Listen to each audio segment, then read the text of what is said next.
Good morning and welcome to today's webinar. Our topic this morning is the Balluff Engineering Tool, and this is the solution that Balluff provides to simplify the use of our hardware and even the hardware of other manufacturers, and at least speed up your planning, commissioning, and maintenance processes. So you have more efficiency, you can offer your products better, and you can promise your customers a better after-sales service. My name is Jan Erik Jung. I am the responsible product manager for the Balluff Engineering Tool here at Balluff. And in the next 20 to 30 minutes, I will present you our tool. And after this, we have time for Q&A. So if you have any questions during this presentation, please put them in the chat and I will go through your questions afterwards and answer some of them. All the questions that I cannot answer today will be answered in the next day via email. You all will receive an email with the answers for the questions you ask. And you will also receive an email with my contact data. So if you start using the tool, if you have any ideas, any questions, feel free to reach out to me. We are happy to get feedback from users to make this tool even better. The Balluff Engineering Tool is a free software, so you can download it from our web shop free of cost. And I really invite you to test this tool with your hardware, with your applications, and see how it helps you to improve the daily work. Let's switch to the tool. You see our new user interface here. On the left side, you will find the navigation bar where we can switch from online mode to offline mode, create custom device description files, do firmware updates, and so on. In each category, we have these tabs here in the header where we can open more detailed information, and here in the top header, we have the general settings like activate or deactivate the password login to the tool, and all these, let's say, general settings are located here in the top header. The Balluff Engineering Tool is a local installation, so you will install it on your PC, on your laptop. There is no internet connection, running internet connection needed. And this gives you the maximum on security, data security, when you connect your laptop to a machine or to an application at a customer. So let's start with the functionalities of this tool. We will start with the planning mode. The planning mode is the offline mode of this tool. We can start creating a new topology without having hardware available. So the idea behind that feature is to do front loading, do more activities in an early phase of the order fulfillment process and have more time on the shop floor because many things, parameter settings and so on are already prepared. How does that look like? We have here the planning mode. By clicking here on this small plus icon, we can add network modules to our topology. We can search for network modules here. As you can see, we have only Balluff tools here, Balluff modules here in this list. But you can also upload the IOLM file from tools from other manufacturers.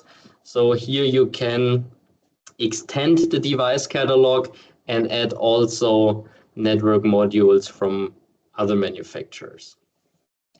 The next step that we can do is add the IO link devices. And also here we have the possibility to upload IODD files to add devices from other manufacturers to the device catalog. We can do this here. For example, a sensor from IFM, we can drag and drop the IODD file here and add it to this device catalog. And now we can search for this sensor here. You see it here. This is the sensor that I added. And then we can add it to our topology. Once this IODD is uploaded, it will be available in the future. So you have to do this once, and then you can add this device to all, or you can use this device in all features that we offer here. We can rename our project here in the header to make it easier afterwards to find this project. When we create more and more projects, it is good to have a clear naming. So here it is possible to rename this project. From this point, we can switch to the configuration mode of the network modules. Here we can see the process data. Of course, there are no process data because we do not have hardware available. What we can do here in this offline mode is do some settings. We can also rename the network modules, for example, with the information from the scheme.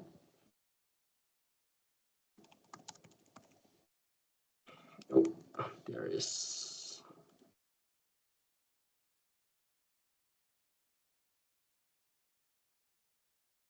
No capital letters, I think. Yeah, this is allowed.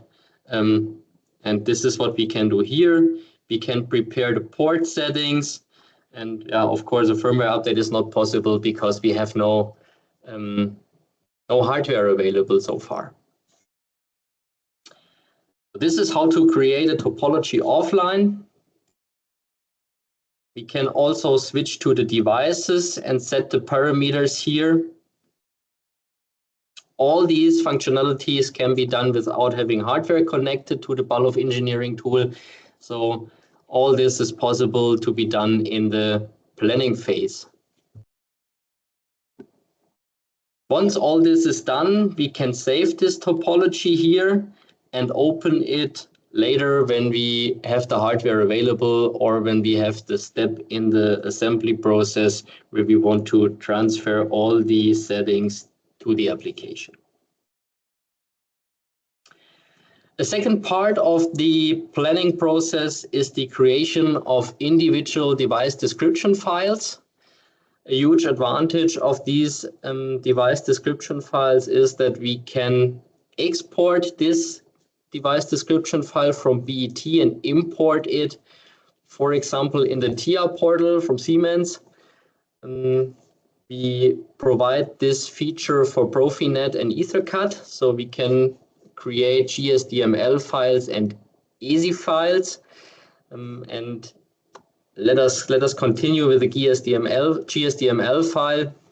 We can upload it into the control, and each time the control is started again, the parameters, the settings will be transferred to the devices, and especially in a service case, when we exchange devices, the settings will be written on the devices once the control is started, and that ensures that the machine has the right settings and can go on working. How does it look like when we create GSDML files offline? The first step is that we have to create a list of devices.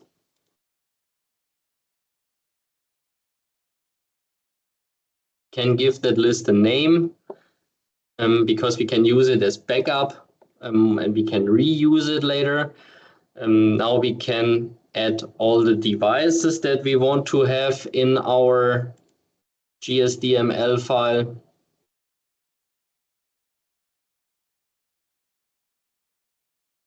Okay, and also here, let me do this again.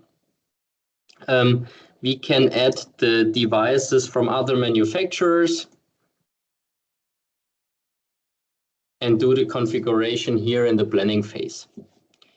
We can give these devices individual names, and these individual names will appear in the TIA portal later on, so it makes it easier to identify the devices there. In the next step, we start the configuration of these files. We can set all the parameters here in clear text. We can also disable parameter sets, and this will make it easier later when the settings are on the machine, because we will see only the relevant parameters and not the parameters that are disabled here. We can go through these parameters. You will see here a Balluff condition monitoring sensor with a very long list of parameters. We can do all the presetting. We can disable if we do not want to measure vibration, for example. The next one, I will go through the other ones very fast. Here you see the IFM sensor. Even for this sensor, we are able to change the parameters. And the last step is to save this device list. We can also copy this device list if we have a variant of this application. It is possible to copy it.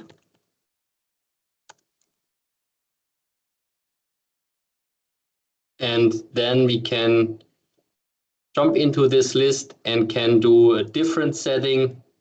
So here it is very, very easy and very fast to create a device catalog for all the variants of applications that we have.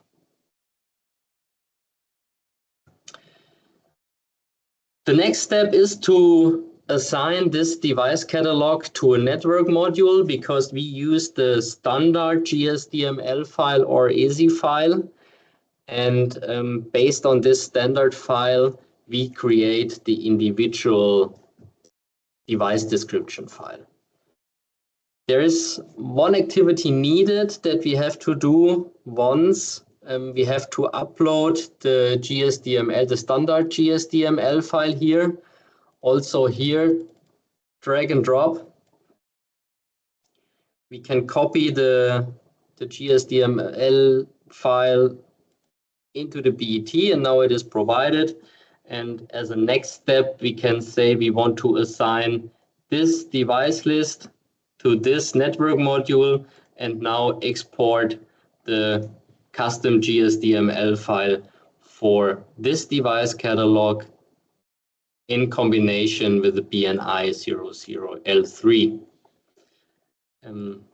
We also can import the ESI file, the standard ESI file. And this is here for the K7 network module. And now we are able to assign another list and export an ESI file for EtherCAT applications. Here we have this custom ESI file. So as you can see, once the pre-work is done, it is very fast to create these files, and it saves a lot of time on the shop floor, because you do not have to do the configuration of the devices on the shop floor, on the critical path, where time is short. You can import the GSDML or the ESI file into the control, and then all devices in this topology will be configured automatically.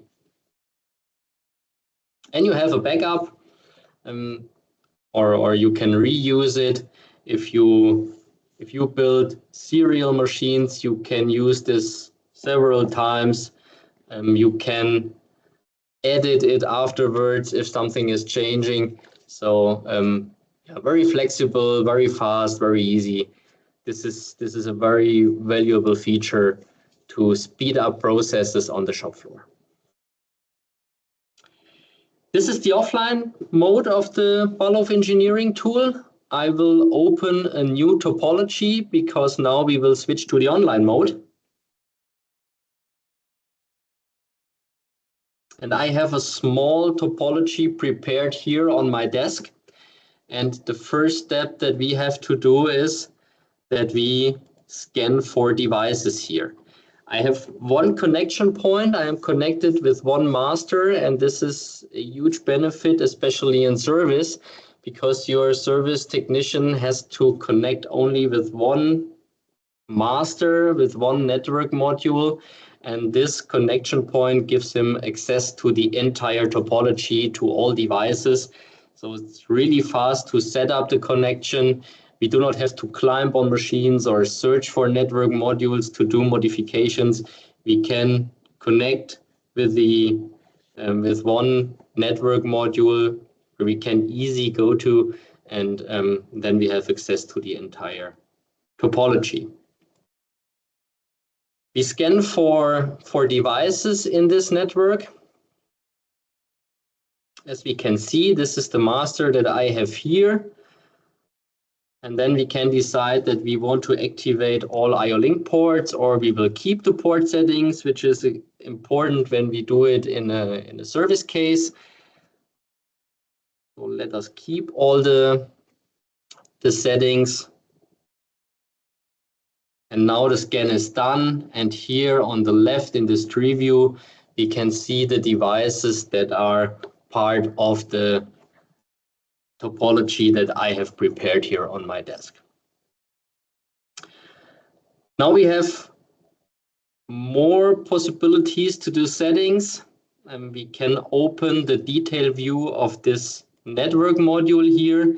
We see the process data. I have a BCM sensor and a BIS sensor connected. Both are providing process data here that we can see. We have more settings that we can do. For example, we can set the subnet mask here. As we have seen before, we can do the port settings. We have the possibility to change the device logins. As you know, we deliver all network modules with an individual password. And here we have the possibility to set or to send individual users to this network module, and this allows you to implement a service user, for example. That makes it easier in a service case to log in, because your service technician has one password for this machine. Maybe this is mentioned in the documentation of the machine, and so here it is possible to log in to the entire topology very fast. So what we also can do is do firmware updates. We check if there are firmware updates available, and you will decide which firmware version you will install on the device. Maybe you have a certification for the firmware version 1.2.1, so you can select this firmware and not the latest firmware. So it's your decision which firmware version will be installed on the devices. We just give the information that there is a newer firmware available, and you make the decision which one you want to install. You can do this in a more or less offline mode. You can download the firmwares on your local storage, and then you can disconnect the connection to the internet, connect to the application, connect to the machine, and then install the firmware on the devices. And that is the maximum on security, because you do not have an active connection from the application to your laptop and to the internet. You will have a connection in a first step to download the firmware between your laptop and the internet. Then you will cut this connection, set up the connection between the application and your laptop, and do the firmware update. What else can we do here? We can export or create a device list. We all have to deal with the Cyber Resilience Act. And one requirement of this Cyber Resilience Act is to create a software bill of material. So you have a documentation which machine in the field has which firmware version. So if Balluff reports a security issue, you can check in your documentation which machine is affected by this security issue, and you can do the firmware update or whatever is needed to make this machine safe again from an IT security perspective. As you can see here, we have all the information available. We have the devices, the order code, and so on. And the most important thing here is the hardware version and the firmware version. So, for example, if Balluff reports a security issue for the firmware version 1.3.0, you know that this firmware version is installed on several devices in the field, and you can plan your service tasks to update the firmware to make this machine CRA ready again. You can export this device list as a CSV file to import it in your documentation tool. And this is our support to meet the Cyber Resilience Act requirements. To close the loop, once a security issue is detected and we know which machine has to be updated, you can perform the firmware update like I have shown it before, and on this way you can make all the machines CRA conform again.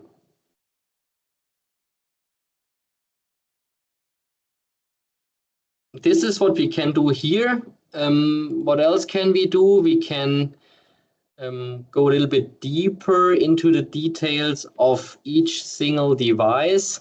We see all the process data here, or let us open the BCM sensor. This is better. It has more parameters available. We see the process data here of this sensor, and also in the header we see the byte of this process data. We have the parameter list. You can configure by using the ISDU parameter, but you can also configure here with clear text. You can set all the parameters and write it on the device. We can do a kind of monitoring. Let us check for the vibration, for example. You can read here now the vibration. This value here is 1.0. I can shake the sensor a little bit and read again. And now we see that the value is 110. And this gives you the possibility to monitor some special values and check if everything is working well or not. As you can see here, this list of parameters is very long and it is very complex to configure this sensor because we have, on the one hand, many parameters, and some parameters has an impact on other parameters.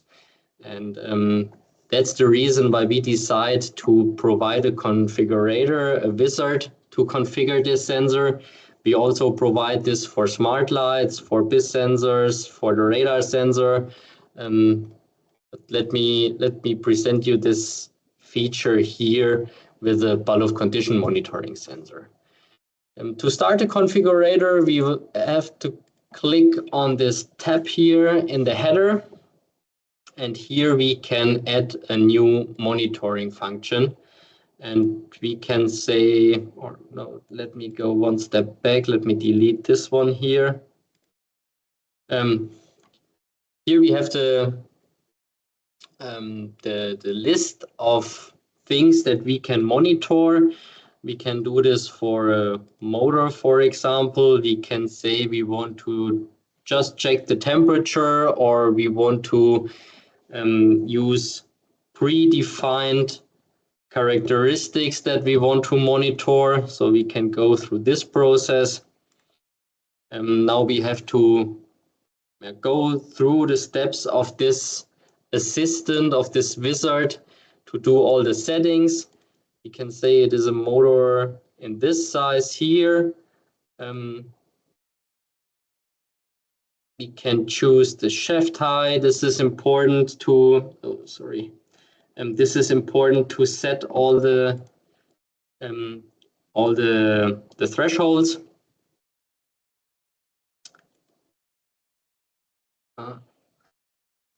We can choose how the sensor is mounted on this motor.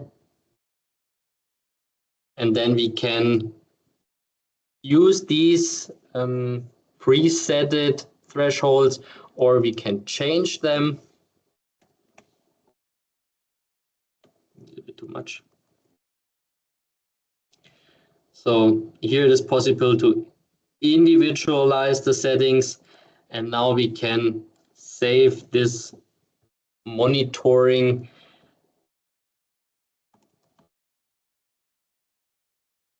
and once the machine is available, we can transfer this setting to the device.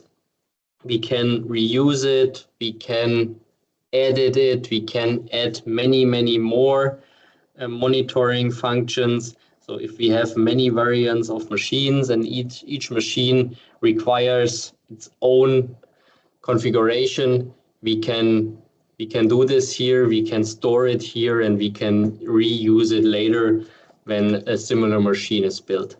We can also use it in a service case. If a sensor fails and we have to replace it, we can use the configuration here and transfer it, upload it to the device, and this ensures that the machine is ready to go very fast in the case of failure. Good, so that's all. It's not all, it is the main functionality of this Balluff Engineering Tool. We have the planning phase where we can do everything offline without having hardware. We have the online mode where we can scan devices, where we can do firmware updates, where we can change the device logins to make service more efficient. And of course, we have the possibility to create custom device description files. And we have the possibility to meet CRA requirements. So you see the long list of features that support your daily work, that make your processes more efficient by using the tool, even for third-party products, not only Balluff hardware. And this tool is for free.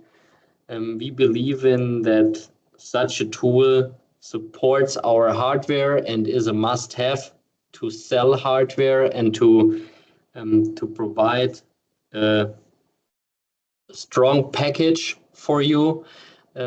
So yeah, that's all from my side here from the presentation.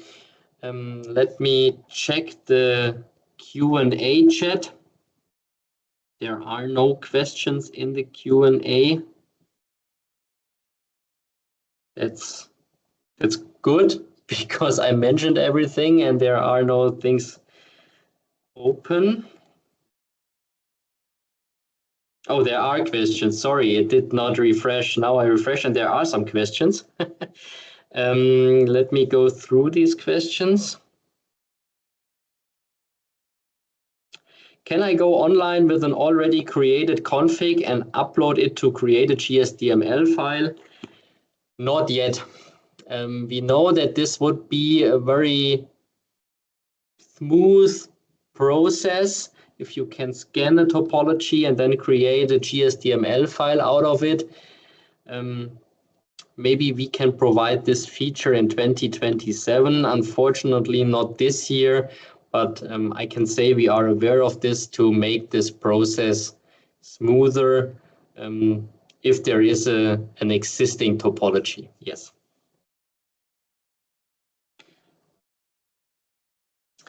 Just to be sure, if we decided to upgrade the firmware, we could make a new configuration of the same components and generate a new GSDML file to integrate to TIA portal. A new firmware is not strongly connected to a new GSDML file. So GSDML files do not change very often. So if you do a firmware update, you can usually use the existing GSDML files. If there is a new GSDML file needed, you have to upload the new GSDML file and create a new one based on this updated OEM GSDML file.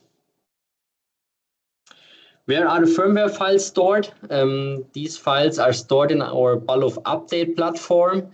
And we have also the possibility to have the firmware files on a local storage, on your server, on your PC, and the Balluff Engineering Tool pulls the firmware files from this local storage. So both is possible. If you pull it from the Balluff update platform, we make sure that all firmware versions are available there, the latest one, of course, and all the other ones. And if you store it on your local storage, you have to take care that the firmwares that are relevant for you are stored on your local storage.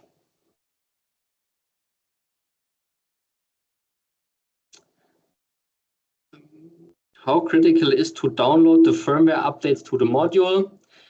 If we prepare it, we have tested it. So of course, there is no 100% guarantee that everything is working, but I would say a 95% guarantee that it's working again after doing the firmware update. So yeah, from my side, this is no risk to do it. You will get all the new features. If there are some new features included in the updated firmware, you will have the security fixes. So from my side, it is really recommended to use the latest firmware. Where does Balluff report CVEs? So for all the people who do not know what CVEs are the reporting of security issues in terms of the Cyber Resilience Act. We provide it on our Balluff update platform, and we also provide it in common data platforms. We will provide a feature here in the Balluff Engineering Tool that compares a scan topology with the reported CVEs. So if there is a device that has a known security issue, we will inform you as a BET user that there is an activity needed to make this topology secure again. In which format is the device list exported? We export it as a CVE file, and we're working on an export as a JSON file to make the integration in other tools easier.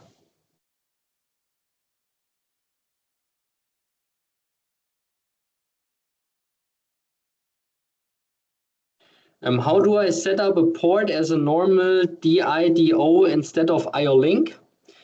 We can do this here in the detail view of the network module. We can open the tab port configuration, and here we have the possibility to switch from IO-Link to digital input, digital output, or deactivate this port. This is available here in the tree view. Open the network module, go into the details, the port configuration, and then switch from IO-Link to DIDO. Okay, that's all. All questions are answered. If there are no additional questions, that's all from my side. Thank you for joining this webinar. I really hope you download the tool, do some testing, and the tool can convince you that it helps you, that it supports your daily work. And yeah, I would be happy to get some feedback how the tool is working. And of course, if you have additional ideas how it can be improved, feel free to send me these information, the feedback. You will receive an email tomorrow with a link to the recording, and in this email is also my contact data. So as I said, feel free to send me the feedback, and I wish you a nice day and a good week. Thank you.